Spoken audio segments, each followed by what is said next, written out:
In today's video, I am going to teach you how to add a background image to Google Meet using the new built-in background change tool. First, make sure you are in a Google Meet session where you want to change your background. Now look at the bottom of the meeting window. You should see a menu with several controls.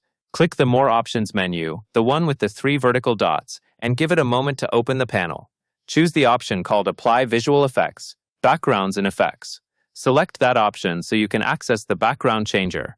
Next, once you are in the Visual Effects or Backgrounds area, you will see choices for background images. Click Add your own personal background to upload an image from your device. Select your file and confirm the upload, then wait briefly while the background is applied.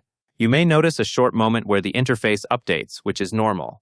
If you instead prefer to use a built-in style rather than uploading your own, you can choose from the available templates. After you choose either your uploaded background or a template, take a quick look at what appears on your video preview. That covers everything you need to know.